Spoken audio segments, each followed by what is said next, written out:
citizens of the world. On July 10th of this year, Sandra Bland was pulled over for a minor traffic violation and arrested following an escalating conflict that alleged she assaulted the officer. Brian Insignia, later released. Dashcam footage showed Insignia being unnecessarily violent as he slammed Sandra onto the ground. She was taken custody on the premise that she assaulted Insignia. On July 13th, 3 days later, she was dead. The official cause of death: suicide by asphyxiation. She killed herself using a trash bag found inside her cell. Sandra Bland, a woman of almost 6 feet in height, hung from a 5-foot wall partition. She died because she had marijuana in her system from 3 days ago and was intoxicated, and that affected her ability to think clearly. No, wait.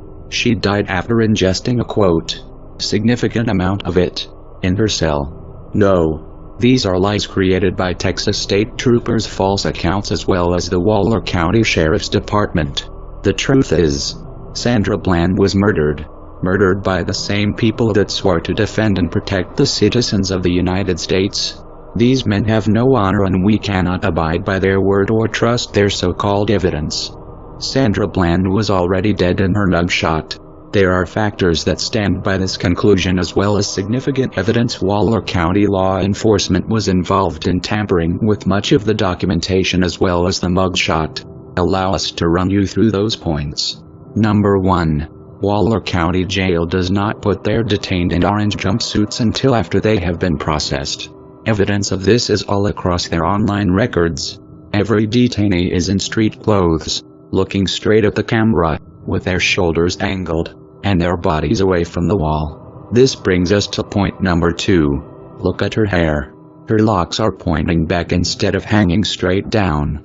Her head is clearly resting on the surface behind her. Her shoulders are resting at a 180-degree angle, a clear sign that she is on the floor, and on her back.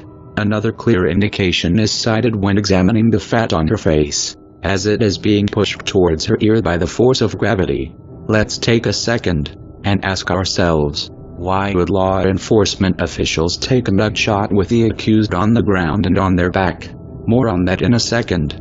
3. If you look to the left side of her face, which is right of the photo, you can see that her face droops lower on one side than the other. This happens when oxygen is cut from the brain. Also on the right side of the photo, observing her neck, you can clearly see faded bruise marks present as well, a failed attempt at masking it by officials. 4. All documents submitted by the Waller County Police Department to the public as of now have been deemed unreliable, as there's heavy suspicion that all documents have been doctored prior to being released. She was not suicidal at the time of her arrest. If she was, why was she not put on suicide watch? Waller County officials do claim Bland spoke of an earlier suicide attempt. However, we have yet to believe anything they may say. There's no concrete evidence or prior medical history. 5. Officials, using the media to peddle their agenda, popularized the accusation that Sandra Bland first had marijuana in her system and that it somehow affected her cognitive ability to think straight and led to her suicide 3 days later. Then when they found out this wasn't a believable cause, they pushed another speculation saying that she either, quote, smoked or ingested a large quantity of marijuana in her cell.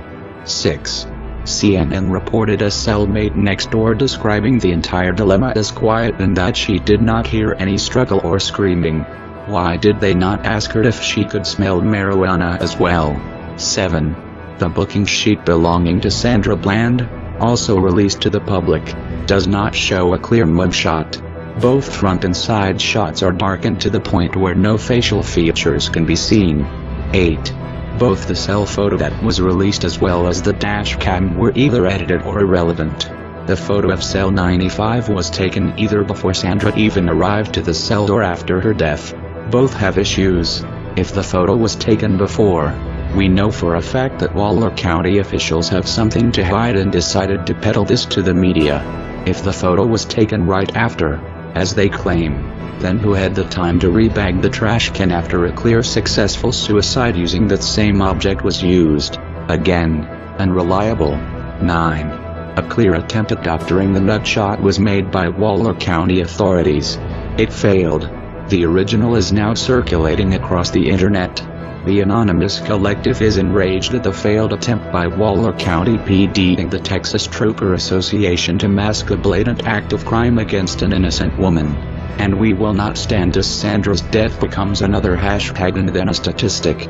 We, Anonymous, are calling on the citizens of the United States to commit to a day of rage for Sandra Bland and all who have been murdered at the hands of ruthless law enforcement officials who know no honor. Cities around the United States will rise up in unison and call for Sandra Bland's justice. We, not as Anonymous but as citizens of the United States, are tired of the cycle of murders and cover-ups made by police departments across the nation.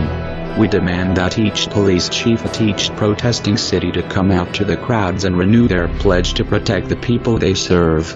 We also demand the immediate arrest of Brian Encinia and the resignation of both Waller County's district attorney and the Waller County's sheriff. If you do not take Brian Encinia into custody, we will come after all of you. All your secrets will be leaked. You will all be vulnerable. We all know where you live. This is for Sandra Bland. No mercy for murderers. Operation Rage for Sandra. Engaged.